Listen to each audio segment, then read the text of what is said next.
आकाशवाणी भोपाल से प्रस्तुत है प्रादेशिक समाचार और देश प्रदेश की तमाम बड़ी खबरें।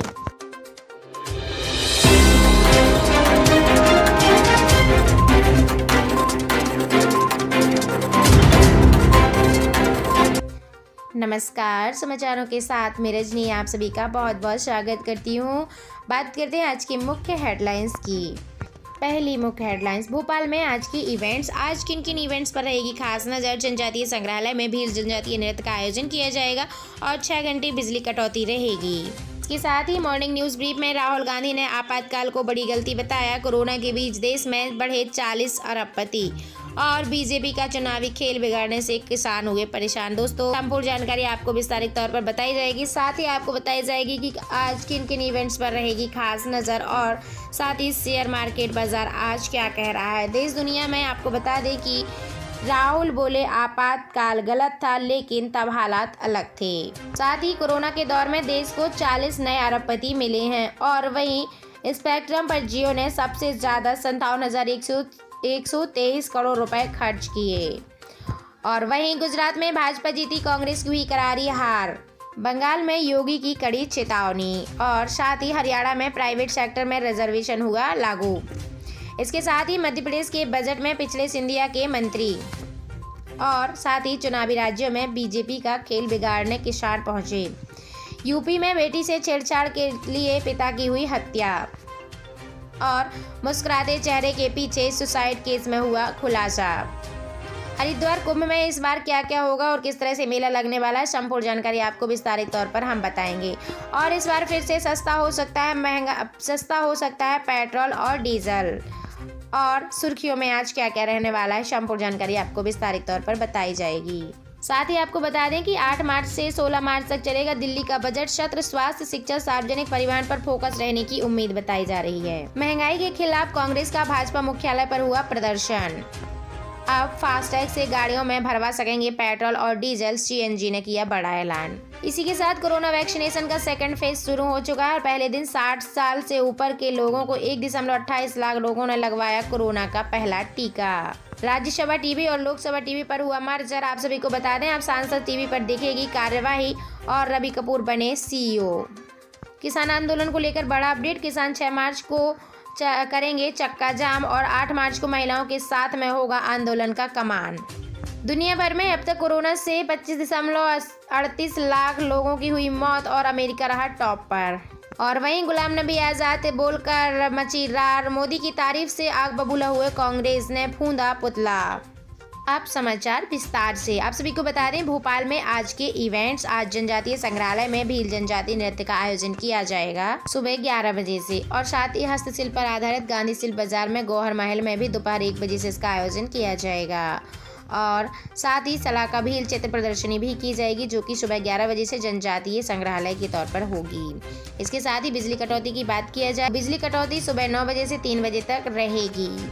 मौसम की बात किया जाए, साफ शुष्क रहेगा। अधिकतम तापमान 32 डिग्री रहेगा, न्यूनतम तापमान 16 डिग्री रहेगा। मॉर्निंग न्यूज ब्रीफ में सबसे पहले आपको बता दें आज किन किन इवेंट्स पर रहेगी खास नजर। तो केंद्रीय कैबिनेट की आज वीडियो कॉन्फ्रेंसिंग के जरिए मीटिंग होगी और प्रधानमंत्री नरेंद्र मोदी जी इसकी अध्यक्षता करेंगे। बंगाल में भाजपा के कोर ग्रुप की बैठक भी होगी और गृह मंत्री अमित शाह और पार्टी अध्यक्ष जेपी नड्डा इसमें शामिल होंगे। और वहीं इंडियन आर्मी लद्दाख में काराकोरम दर्रे से उत्तराखंड के लिपुलेख तक 80 से 90 दिन तक चलने वाला स्कीइंग अभियान जो है एयर मैक्स 21 शुरू करेगी। साथ ही भारतीय वायुसेना यानी कि यूएई में बुधवार से यानी आज से डेजर्ट फ्लैग 6 अभ्यास में हिस्सा लेगी और यूएई के अलग धाप्रा एयरवेज पर 3 से 27 मार्च तक यह अभ्यास चलेगा। शेयर बाजार की आज बात किया जाए तो सबसे पहले आप सभी को बता दें, बीएसई का मार्केट कैप 206 लाख करोड़ रुपए रहा है और 26% कंपनियों के साथ शेयरों में बढ़ोतरी रही है। वहीं 3177 कंपनियों के शेयर में ट्रेंडिंग हुई है और 1802 कंपनियों के शेयर बढ़े हुए हैं और 1222 के शेयर गिर गए हैं। इस दुनिया में बात किया जाए तो राहुल गांधी बोले कि आपातकाल गलत था, लेकिन उस टाइम हालात अलग थे। राहुल गांधी ने इंदिरा गांधी के शासनकाल में लगाए गए आपातकाल को गलत बताया है। उन्होंने कहा है कि कर्नेल यूनिवर्सिटी के एक कार्यक्रम में बुधवार को प्रोफेसर कौशिक बसु के साथ वर्चुअल डिस्कशन में राहुल गांधी ने ये बात कही। हालांकि उन्होंने यह बात मौजूदा मोदी जी सरकार के संदर्भ में कही। राहुल गांधी ने कहा कि इमरजेंसी एक गलत थी, उस वक्त जो हुआ वह आज देश में हो रहा है, दोनों में फ़र्क है। उन्होंने कहा कांग्रेस ने कभी भी संस्थानों का फ़ायदा उठाने की कोशिश नहीं की है, लेकिन वर्तमान सरकार जो भारत की लोकतांत्रिक व्यवस्था को नुकसान पहुंचा रही है, हर संस्था की स्वतंत्रता पर हमला किया जा रहा है, आरएसएस पर हर जगह घुसपैठ कर रहा है और कोर्ट, इलेक्शन कमीशन जैसी स्वतंत्र संस्था पर भी एक ही आइडियोलॉजी को लोगों पर कब्जा जताए हुए है।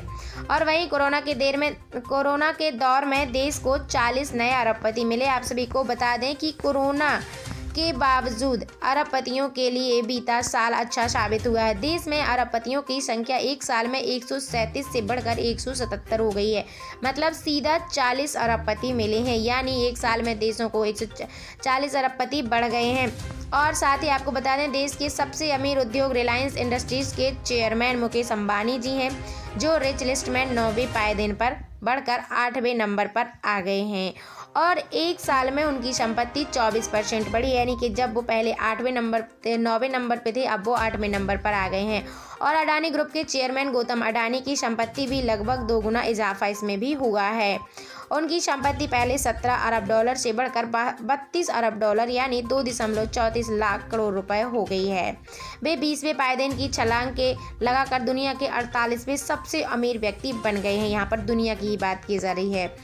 और वहीं बात किया जाए दोस्तों स्पेक्ट्रम पर, तो जियो ने सबसे ज़्यादा 57,123 करोड़ रुपए खर्च किए हैं और 1 मार्च से शुरू हुई स्पेक्ट्रम नीलामी को मंगलवार को ये खत्म कर दी गई है। 2 दिन तक चली गई है ये नीलामी। और इसके साथ ही आपको बता दें कि गुजरात में भाजपा जीत गई है और कांग्रेस की करारी हार हुई है। गुजरात पालिका पंचायत चुनाव 2021 में भाजपा को भारी जन समर्थन मिला है। बीजेपी 8,474 सीटों से 6,000 से ज़्यादा सीटों पर जीत दर्ज कर चुकी है। सबसे ज़्यादा नुकसान कांग्रेस को हुआ है, जिसके खाते में मात्र 1700 से कुछ ज़्यादा ही सीटें आई हैं। और साथ ही आपको बता दें कांग्रेस की करारी हार के बाद प्रदेश के अध्यक्ष अमित चावड़ा जी ने भी इस्तीफा दे दिया है। हालांकि हार के बाद उन्होंने ईवीएम को दोषी ठहराया है, मतलब कि जो इलेक्ट्रॉनिक वोटिंग मशीन होती है उसको दोषी ठहराया है। बंगाल में योगी की कड़ी चेतावनी। आप सभी को बता दें उत्तर प्रदेश के मुख्यमंत्री योगी आदित्यनाथ जी ने मंगलवार को बंगाल पहुंचे। उन्होंने कहा कि बंगाल में जय श्री राम के नारे लगाने से रोका जाता है, लेकिन हमारे कार्यकर्ताओं पर हमले भी किए गए हैं। 2 मई के बाद जब भाजपा की सरकार बंगाल में बनेगी तो गुंडागर्दी और अराजकता फैलाने वाले गुंडे अपनी जान की भीख मांगते हुए नजर आएंगे और उनको सूली पर हम लटका देंगे। और वहीं मध्य प्रदेश के बजट में पिछले सिंधिया के मंत्री, आप सभी को बता दें वित्त मंत्री जगदीश देवड़ा जी ने मंगलवार को मध्य प्रदेश का बजट पेश किया है। खेमे के लिहाज से देखें तो ज्योतिरादित्य सिंधिया जी के मुकाबले शिवराज सिंह खेमे के मंत्रियों को काफ़ी ज़्यादा बजट अलॉट किया गया है। टोटल 2.40 लाख करोड़ के अनुमानित बजट बताया जा रहा है और खेमे में 6 मंत्रियों के विभागों को कुल 52,206 करोड़ रुपए भी दिए गए हैं। शिवराज खेमे के लिए मंत्रियों को 67,640 करोड़ रुपए दिए गए हैं, यानी कि 15,440 करोड़ रुपए ज़्यादा दिए गए हैं। इस बजट में सबसे ज़्यादा फोकस जो है वो है स्कूली शिक्षा पर और इस विभाग को 25,953 करोड़ रुपए दिए गए हैं। स्कूल शिक्षा विभाग शिवराज खेमे के इंदर सिंह परमार जी के पास रहेगा। जो हमारे स्कूल शिक्षा मंत्री इंदर सिंह परमार जी, उनके पास ये बजट रहेगा।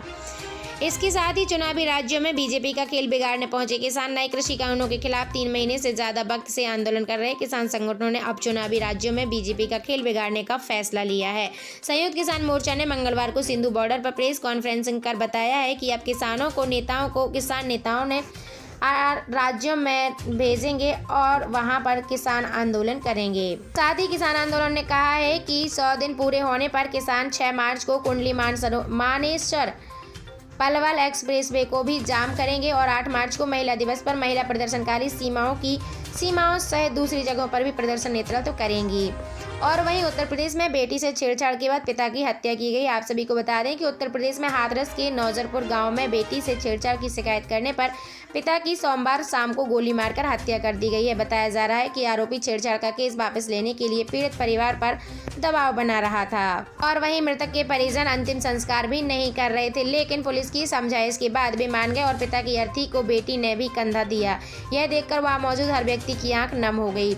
साथ ही मुस्कुराते चेहरे के पीछे सुसाइड केस में हुआ खुलासा। आप सभी को बता दें कि अहमदाबाद में 23 साल की आयशा ने बीते शनिवार को साबरमती नदी में कूदकर सुसाइड कर लिया था। सुसाइड से पहले आयशा ने हंसते हुए एक वीडियो भी बनाया था। वह हंसते हुए हंसी के पीछे छिपा दर्द वकील के जरिए सामने आया है। आप सभी को बता दें, आयशा के वकील जफर पठान ने बताया है कि आयशा की शादी राजस्थान के जालौर के रहने वाले आरिफ से 2018 में हुई थी। आरिफ एक लड़की से अफेयर था और प्रेमिका पर पैसे लौटाने के लिए ही वह आयशा के पिता से रुपयों की मांग करता था। आयशा 3 साल सब सहती रही। डिप्रेशन के चलते गर्भ में ही उसने अपना बच्चा भी खो दिया था। इसके साथ ही हरिद्वार कुंभ में इस बार लगने वाला है मेला। आप सभी को बता दें, 11 मार्च को महाशिवरात्रि के दिन से हरिद्वार कुंभ का पहला शाही मेला लगने वाला है और इसके साथ ही 1.5 महीने से ज़्यादा चलने वाले इस मेले की शुरुआत होगी और इस मेले के दौरान 4 शाही स्नान भी होंगे। कोरोना के चलते इस बार कुंभ में कई बदलाव दिखाई देंगे। अगर आप इस कुंभ में जाना चाहते हैं तो सबसे पहले आपको ऑनलाइन रजिस्ट्रेशन करना होगा। हम आप सभी को बता दें, ऑनलाइन रजिस्ट्रेशन करने के लिए कुंभ स्नान पर आप लोग को अलग अलग से जो है सब डॉक्यूमेंट वेरिफिकेशन करना होगा। उसके बाद आप जो है 1.5 महीने क्योंकि ये मेला चलने वाला है, आप लोग आसानी से हरिद्वार कुंभ का मेला विजिट कर सकते हैं। इसके साथ ही आपको बताया जा रहा है कि सस्ता हो सकता है पेट्रोल और डीजल। पेट्रोल डीजल जल्दी सस्ते होंगे। खबर है कि वित्त मंत्रालय इन दोनों पर एक्साइज ड्यूटी घटाने की योजना बना रहा है। खबर है कि 15 मार्च तक टैक्स घटाने के बारे में फैसला लिया जा सकता है। पिछले 10 महीने में कच्चे तेल की कीमतों में दोगुना इजाफा हुआ है। इसी तरह से देश में पेट्रोल और डीजल की कीमत में भी काफ़ी बढ़ोतरी देखने को मिली है। औसतन का रेट की बात किया जाए तो 92 रुपये डीजल है और पेट्रोल है और 86 रुपये डीजल है। कुछ शहरों में तो पेट्रोल 100 रुपये के पार हुआ है। ऐसे 4 शहरों में अधिक जो है पेट्रोल डीजल बढ़ाया गया है। लेकिन आपको बता दें, केंद्र सरकार ने बड़ा ऐलान कर दिया है कि 15 मार्च के बाद से पेट्रोल और डीजल के दाम की जो दरें हैं उनमें घटाई जा सकती हैं।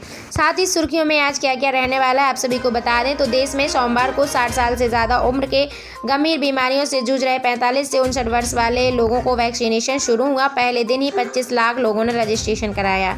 वहीं मध्य प्रदेश के खंडवा से भाजपा सांसद नंद कुमार सिंह चौहान जी का मंगलवार को निधन हो गया। कोरोना संक्रमित होने पर 5 फरवरी को उन्हें गुरुग्राम मेदांता अस्पताल में भर्ती कराया गया था और वहीं पर उन्होंने मंगलवार को अंतिम सांस ली। वहीं WHO यानी कि world health organization emergency director Michael Ryan ने कहा है कि इस साल दुनिया को कोरोना से छुटकारा नहीं मिलेगा, लेकिन मौतों को कम करके इस त्रासदी से हम बाहर निकल सकते हैं या इस त्रासदी से बाहर निकाला जा सकता है। और वहीं आप सभी को बता दें, 8 मार्च से 16 मार्च तक दिल्ली का बजट सत्र जारी रहेगा, जिसमें स्वास्थ्य, शिक्षा, सार्वजनिक परिवहन पर फोकस रहने की उम्मीद बताई जा रही है। आप सभी को बता दें, केंद्र सरकार ने एक बहुत ही बड़ा ऐलान किया है और कहा है कि यूपी, बिहार के बाद केंद्र शासित प्रदेश व देश की राजधानी दिल्ली ने भी बजट सत्र ऐलान कर दिया है। 8 मार्च से बुलाए जाने पर 16 मार्च तक ये चलने वाला है। दिल्ली का बजट इस बार अन्य सत्र से कुछ अलग नजर आएगा क्योंकि 2022 में दिल्ली MCD चुनाव भी होना है। पहले दिन सरकार सदन में आर्थिक समीक्षा पेश करेगी और अगले 9 मार्च को बजट पेश किया जाएगा। दिल्ली कैबिनेट ने बजट सत्र का ऐलान कर दिया है। मंगलवार को कैबिनेट ने महिला दिवस के दिन से बजट सत्र शुरू करने की घोषणा की है और 8 मार्च से 16 मार्च तक रहेगा और कोविड-19 के बाद इतना लंबा बजट सत्र दिल्ली सरकार ने इसलिए बुलाया है।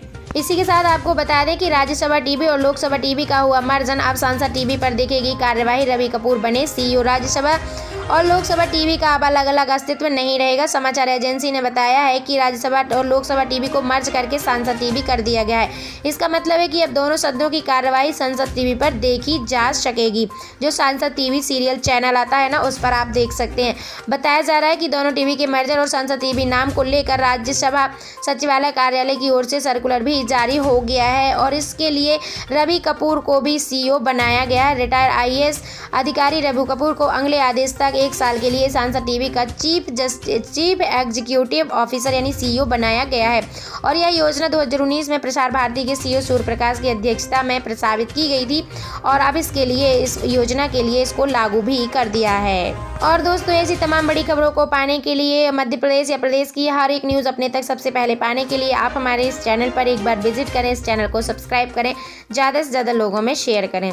समाचारों के साथ मैं रजनी आप सभी से अलविदा लेती हूँ। Thank you so much.